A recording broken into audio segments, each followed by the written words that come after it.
Breaking news! It's been a hot week in Baltimore, and Ravens fans are buzzing with anticipation for the draft. There's been plenty of speculation, draft drama, and roster talk. I have some important stuff to get across to you, so let's break it down now. Before you go any further, make sure you've hit the like button if you've been a Ravens fan for 18 plus years. If possible, write something like this: Go Ravens! We're going to the Super Bowl this year. I'm a big believer in that. Right now, the front office is focused on building depth across the board, a strategy that's setting the stage for one of the most flexible drafts in recent memory. Sitting at the 27th pick in the first round, Baltimore has the luxury and the pressure to play the long game. There's growing optimism that impact players like James Pierce Jr., Jalen McMillan, or even Luther Burden could fall on the board, which would be an absolute win for a team already stacked with 11 picks. But don't expect them to pile on more. It's not about quantity anymore. It's about quality. Trading up is firmly on the table if a top-tier player starts to fall. The recent addition of cornerback Chidobe Awuzie signals that the Ravens are thinking ahead on defense, especially in the secondary. But let's not kid ourselves. This move, while solid, is about depth, not dominance. There's still a glaring need for a starting caliber cornerback. One name to keep an eye on: Maxwell Hairston. If he's available in round 2, don't be surprised if the Ravens pounce. They love smart, physical defenders, and Hairston fits the mold. On the other hand, the need for a safety seems less pressing thanks to Kyle Hamilton cementing things as one of the top players at the position. Now, one thing fans have been debating in the comments: should the Ravens swing for the fences and trade for a name like Brandon Ayuk? The chatter is hot, but don't get your hopes up. Baltimore is reportedly content with its wide receiver room, especially after adding DeAndre Hopkins. Zay Flowers, Rashad Bateman, and even Tylan Wallace give this team solid variety, and the cost of acquiring Ayuk, both in draft capital and in salary cap, just doesn't align with how Baltimore typically operates. This is a team that doesn't chase offensive fireworks via trades. Defense? Different story. Offense? They're far more calculated. Speaking of offense, let's squash one rumor right now. Mark Andrews isn't going anywhere. Despite some internet noise about a possible trade, the timing's already passed. He got his roster bonus, and no move was made. The only move you might see is a restructure to free up some cap space. That's it. The Ravens value Andrews far too highly to offload him for a mere third-rounder. Lamar Jackson needs his go-to guy, and Andrews is still that guy. On the topic of Lamar, there's zero concern within the organization or among fans about his long-term future. Yes, his cap hit is eye-popping in 2026, sitting at $73 million, but the front office knows it needs to work out an extension or restructure before that bill comes due. Lamar's not just a two-time MVP. He's the heart of this franchise,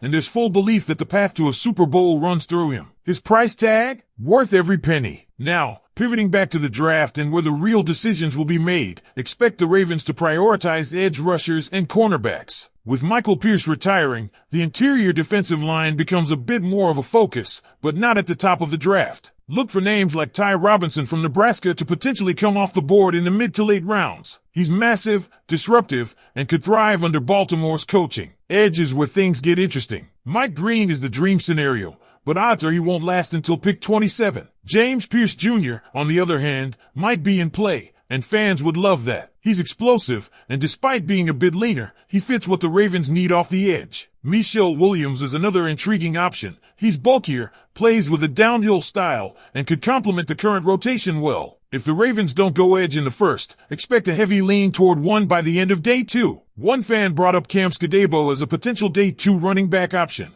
and while it's a fun idea, it's probably not happening. The Ravens have far more urgent needs right now. Cornerback, edge, interior O-line, linebacker all rank higher than finding Derrick Henry's eventual backup. Henry still has juice left, and Baltimore's window is wide open now, not 2 years from now. And lastly, let's cool it on the Tyreek Hill fantasies. It's fun to dream, but a splashy offensive trade just doesn't feel like Baltimore. Sure, Hill would transform the offense, but the Ravens haven't shown a willingness to go that route. They'll save those kinds of moves for the defensive side of the ball, where they've historically spent big and traded bold. So Ravens fans, that's where we're at, stacking depth, staying patient, and preparing to strike when the draft board falls just right. They're not looking to rebuild. They're reloading for another shot at glory. With smart moves, a few strategic risks, and trust in Lamar, the Ravens are setting themselves up for something special. Now it's your turn. Should the Ravens make a bold move and trade up for a top-tier edge rusher or stay put and let the draft come to them? And what about Mark Andrews? Would you even entertain the idea of moving him for a high pick?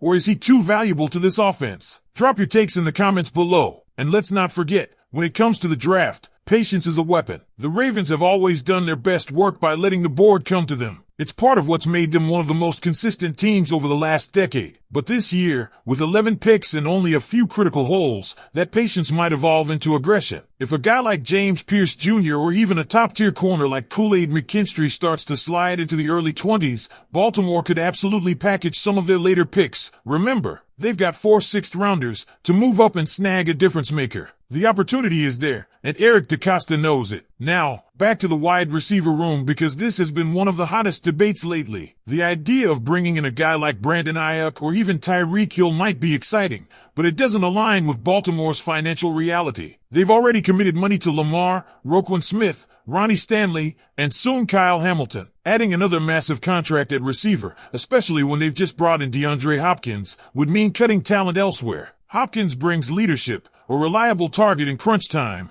and can still make contested catches at a high level. Pair that with Zay Flowers' speed and route running, and Rashad Bateman's size and versatility, and you've got a WR trio that's arguably the best Jackson has ever had. The front office believes this group can win, and they're not wrong. But don't overlook the importance of adding some depth behind those names. Injuries happen, and we've seen this team get burned before when the depth chart got thin. That's where someone like Tylan Wallace or even a day 3 rookie could step in. You don't need to break the bank to secure WR4 production. You just need someone who knows the system and can step up in a pinch. Another underrated area that could sneak up the draft board is the offensive line. The interior line, especially, is a spot the Ravens are keeping a close eye on. With questions still swirling around the long-term answers at guard and center, adding someone who can play multiple spots along the interior would be a smart play. It's the kind of pick that won't grab headlines on draft night but could end up being the most valuable in December when injuries pile up and trenches win games. And while we're talking depth, let's talk about linebacker. The linebacker room behind Roquan Smith could use a bit of a boost. That doesn't mean spending a high pick,